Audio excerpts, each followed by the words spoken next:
بریم واسه پارت 5 سریال سیلو.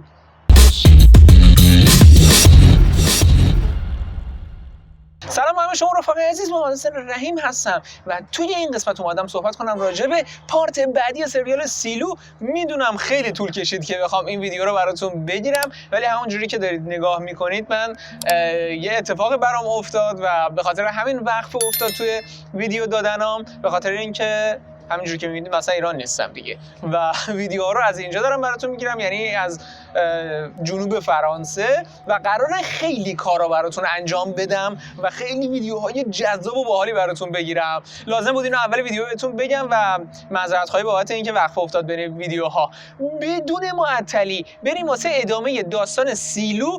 اگه قسمت‌های قبلی رو ندیدید من براتون ساجست میکنم حتما برید قسمتاشو ببینید، چون فصل دومش هم امسال داره میاد بیرون و دارم میرم برای فیلمبرداری. برو بریم. We do not know how long we have been underground or who built the silo. خب آخر داستان سیلو به اونجایی رسیده بود که دونالد از خواب بیدار شد، یعنی از خواب زمستونی که داشتن بیدار شد و چند نفر اومدن بالا سرش و بهش گفتن سلام آقای ترومن، حال شما چطوره و اینجا شورش شده، ما باید چی کار بکنیم؟ بله، دونالد رو با ترومن اشتباه گرفتن. دونالد هم این مسئله رو متوجه میشه. الان چه سالیه؟ من سالا رو براتون میگم و خب میخوام برای اینکه گم نکنید واسهتون هم مینویسم، به خاطر اینکه میخوام دو تا زمان رو به صورت موازی براتون پیش ببرم. سال 2345 زمانی که الان دونالد از خواب بیدار شده و سال 2345 همون سالیه که فصل اول سریال سیلو اتفاق افتاده، یعنی همون اتفاقایی که واسه جولیت افتاده، همون چیزایی که ما هممون میدونیم. دونالد دقیقاً زمانی بیدار میشه که جولیت از اون سیلو شماره 18 رفته بیرون و رفته توی سیلو شماره 17. Some mysteries are best left unsolved. خب پس رسیدیم به سال 2345، اما من میخوام داستان رو از یه سال دیگه، از یه زاویه دیگه هم بهتون بگم، یعنی سال 2312، دقیقاً 100 سال بعد آخرین خواب دونالد، چون دونالد تو سال 2212 به خواب رفت و خوابوندنش به زور و تو سال 2312 طبق معمول دوباره تو سیلوها شورش میشه. این دفعه توی سیلو شماره 17، ولی یه شورش معمولی نبوده. این شورش توسط یکی از ساکنین خود سیلو اتفاق افتاده بوده، به خاطر اینکه رفته بوده قفل هوا رو وا کرده بوده و خب به خاطر اینکه هوای بیرون سمی بوده همه چی ریخته بوده به هم و مسئولای آیتی هم میدونستن که وقتی این اتفاق میفته قراره همه یا کشته بشن یا همه چی یادشون بره و انقدر این شورش زیاد میشه که مسئول آیتی دست زنش و پسر 16 سالش جیمی، این جیمی یادتون باشه، دست پسر 16 سالش جیمی رو میگیره و فرار میکنن، میرن توی پناهگاهشون. We only know the world outside our sanctuary is death. توی شیر تو شیریای فرار کردنشون به اون پناهگاه، اینو من براتون توضیح بدم. هر سیلوی پناهگاهی داره که مسئولای آیتی و کسایی که میدونن قراره چه اتفاقی بیفته میرن سریع اون تو و به خاطر اینکه برای خودشون اتفاقی نیفته، میدونن چه اتفاقی قراره برای مردم بیفته. با پسرش و زنش میخواد بره تو اون پناهگاه، اما انقدر این شورش زیاد شده بوده زنش رو گم میکنه تو این مسیر و پسرش رو میرسونه به پناهگاه، جیمی رو میرسونه پناهگاه، یه دونه رادیو میده بهش، میگه تو اینجا باش، من میرم مادرت رو پیدا بکنم، در رو از تو قفل کن، چون در از اون ور دیگه باز نمیشه، در رو از تو قفل کن و هر موقع من مادرت رو پیدا کنم میام توی پناهگاه پیش خودت. پدر جیمی وقتی میره که مادرش رو پیدا بکنه خودش هم دچار بحران میشه و تو شورش گیر میکنه و بقیه متوجه میشن که یه پناهگاه اینجا هست که اینا میرن اون تو میچپن و میدونن حالا قراره چه اتفاقی برای مردم بیفته. پس میگیرن پدر جیمی و مادرش هم میگیرن، میرن پشت در پناهگاه و با رادیو شروع میکنن با جیمی صحبت کردن و بهش میگن که ببین اگه درو باز نکنی ما پدر مادرتو میکشیم. جیمی هم میگه نه این کارو انجام ندید خواهشاً، من درو از داخل براتون باز میکنم. اما یه بلایی سر جیمی میاد، رمز در رو 3 بار اشتباه میزنه و در برای همیشه قفل میشه. Don't you ever think about the world beyond the silo? What if what we see is not what's out there?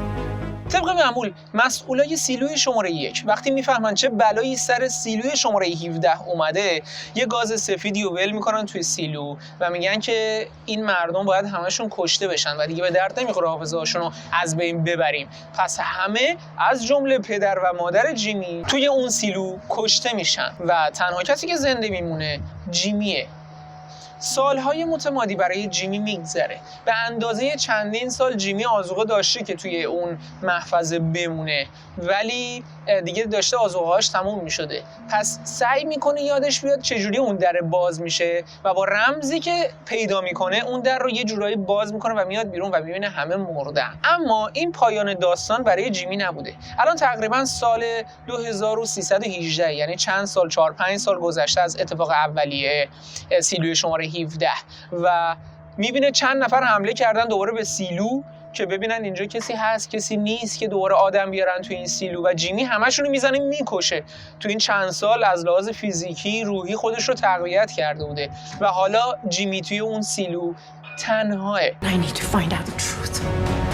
الان چند سالی هست که از تنها زندگی کردن جیمی میگذره، حدود 4-5 سال دیگه، از سال 2312 که بهتون گفتم. و یکی از روزایی که جیمی همینجوری داره پرسه میزنه توی سیلو، یه صدای گریه یه بچه‌ای میشنوه و خب مشکوک میشه به این قضیه، میگه ما اصلا بچه نداشتیم، اینجا همه مردن و میره دنبال اون صدا میگرده و میبینه بچه نیست، یه بچه گربه است و این بچه گربه رو برمی‌داره به سرپرستی قبول میکنه و باهاش داره زندگی میکنه. خب ماجرای جیمی رو میخوام همینجا نگه دارم، ولی یه نکته دیگه میخوام بهتون بگم. جیمی بعد از اینکه داشته تنها زندگی میکرده اسم خودش رو تغییر میده و اسم خودش رو میذاره سولو.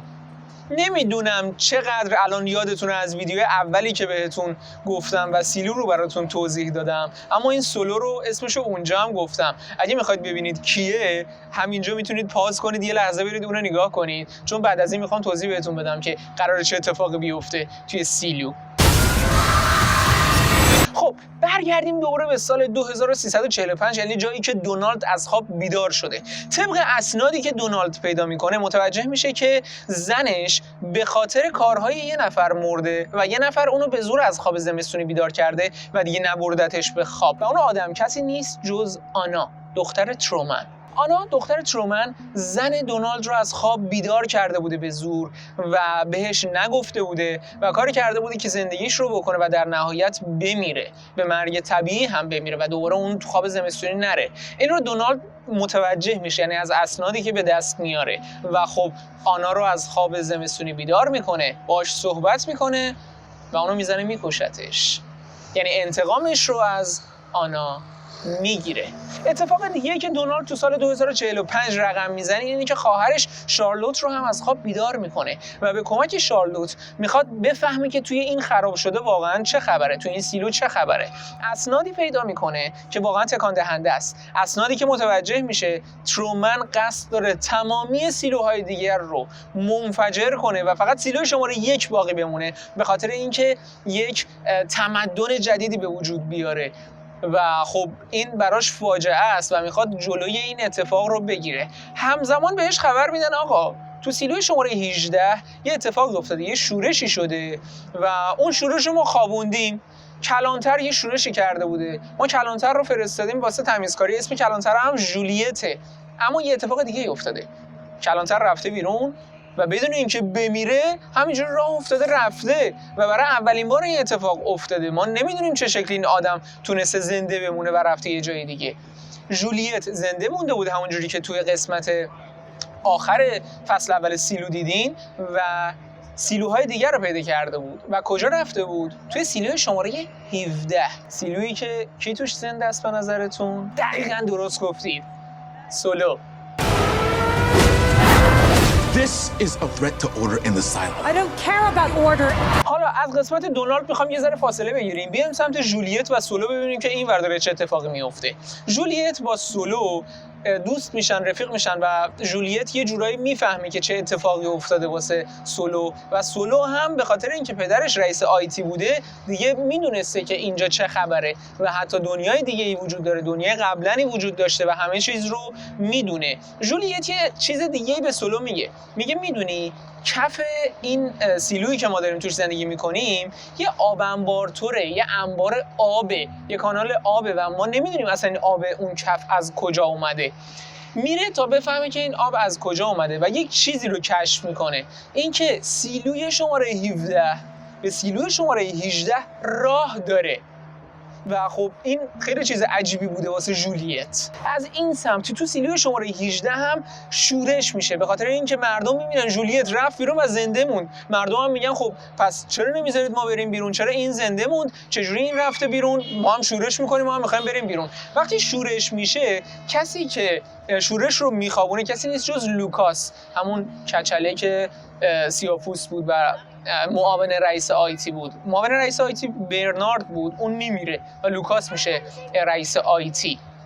لوکاس سعی میکنه با جولیت تو اون یکی سیلو با رادیو ارتباط برقرار بکنه و باهاش صحبت بکنه، اما این ارتباط رو اگه یادتون باشه رئیسای بخش مکانیک هم یه رادیاتوری داشتن، اونا هم این ارتباط رو میفهمن و متوجه میشن که چه خبره. پس سعی میکنن از بخش مکانیک با جولیت با رادیوشون ارتباط برقرار بکنن و جولیت بهشون میگه که اونجا یه کانال آبه و تو رو خدا زودتر سعی بکنید این کانال رو بیشتر بکنید تا برسید به من.